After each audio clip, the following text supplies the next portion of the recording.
Boa noite, Ellen. Aconteceram coisas em nossa antiga casa e nunca contamos a ninguém por medo de sermos ridicularizados.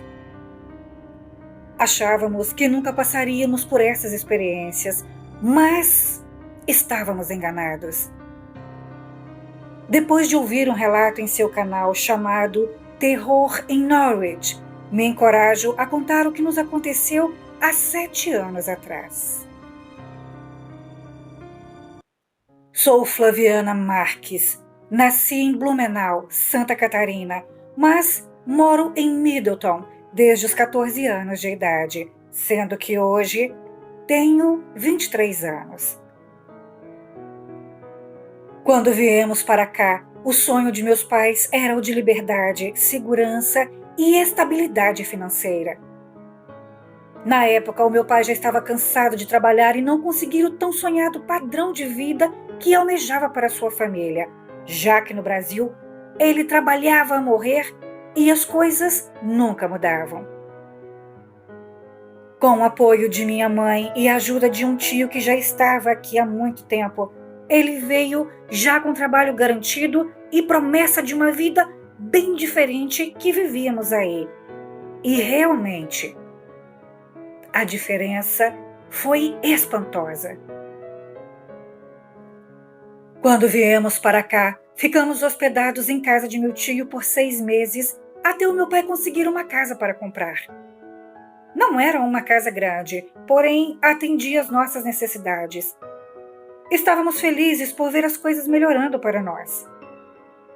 A nossa casa tinha 2 quartos e somos 5 pessoas. E como meu irmão já estava crescendo, resolveram que mudaríamos assim que possível para uma casa maior.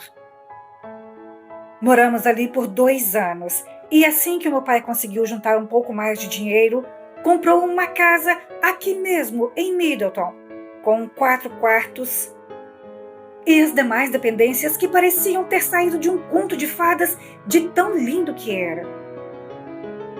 Me lembro de, na época, ouvir minha mãe dizer que a casa era boa demais pelo valor cobrado e que demos muita sorte. Mal sabíamos que aquele sonho se tornaria em pesadelo em muito pouco tempo. O meu quarto era o menor da casa, mas era muito aconchegante. E a novidade de ter um quarto só para mim me deixou muito empolgada. Eu era adolescente e gostava dos meus momentos de privacidade, embora eu amasse passar um bom tempo com minha família e amigos na escola. Nos primeiros 7 meses naquele paraíso, eu mal acreditava que era verdade. Meu pai muito bem no trabalho, minha mãe satisfeita em cuidar de nós e de nossa casa, e nós, filhos, todos estudando e felizes com tudo o que nos acontecia.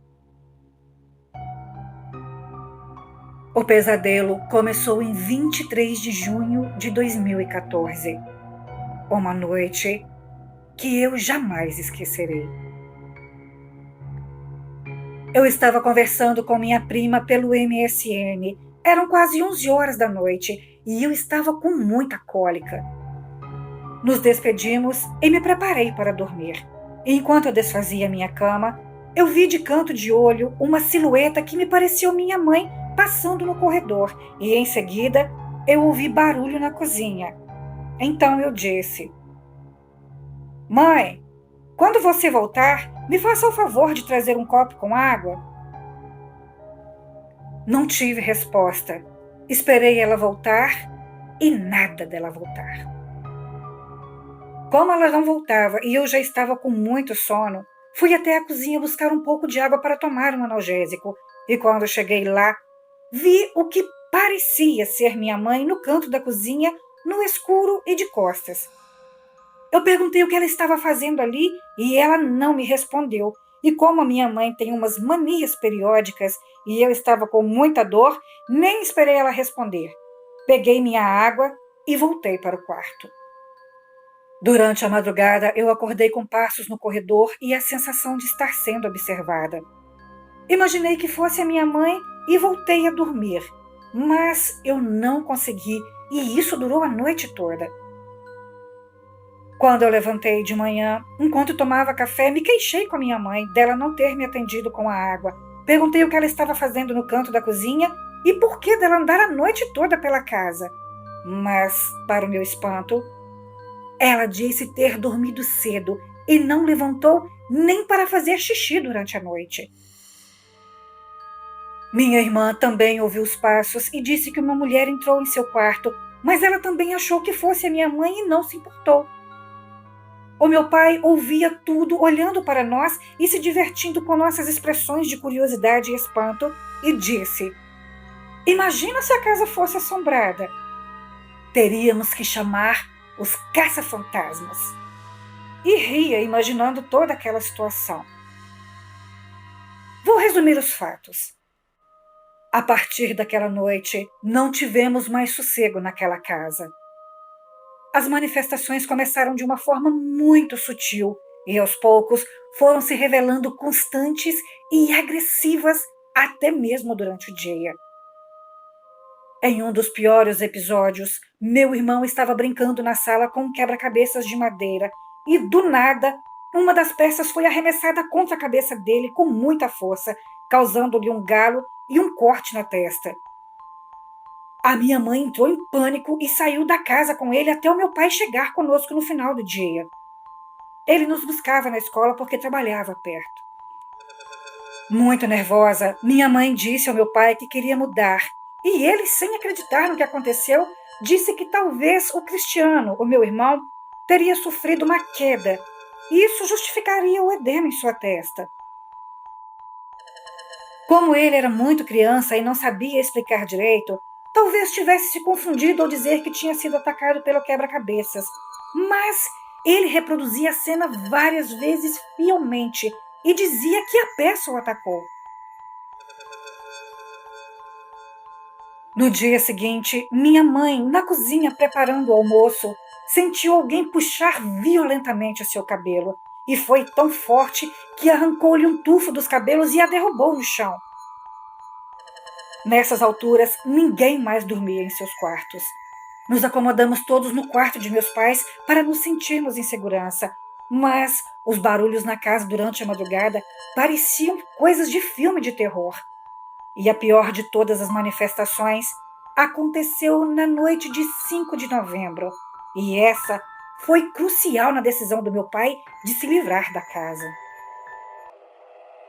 Na noite do dia 4, fomos jantar na casa do tio Humberto para comemorar no seu aniversário e ficamos por lá até tarde da noite.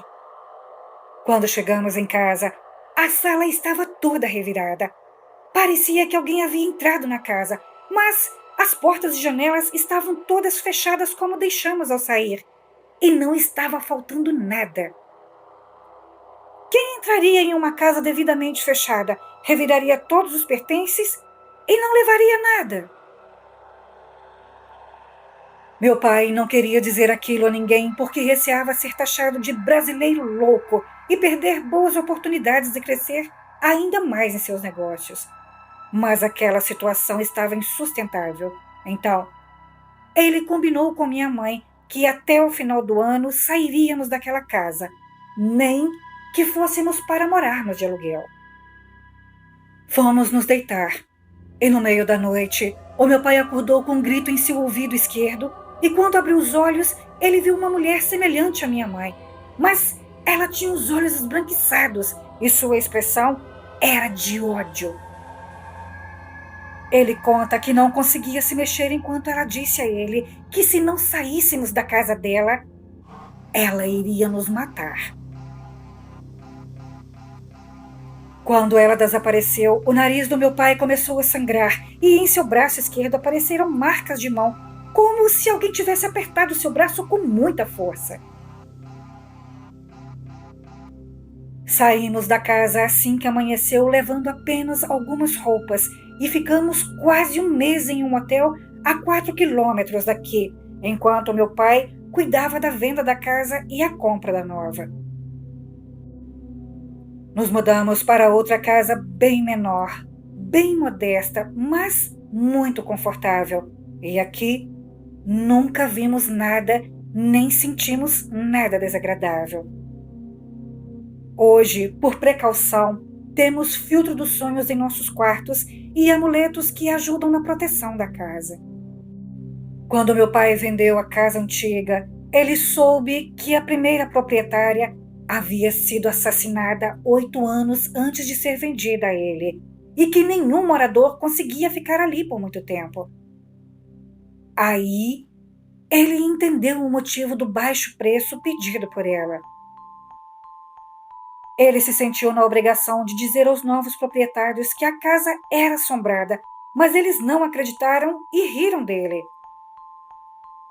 Por este motivo, não falamos mais no assunto com ninguém para não sermos mais ridicularizados, mas, ouvindo o relato daqui da cidade vizinha, resolvi compartilhar com seus inscritos a nossa história de terror. Obrigada pelo espaço, parabéns pelo belo trabalho e linda voz, e boas vibrações a todos.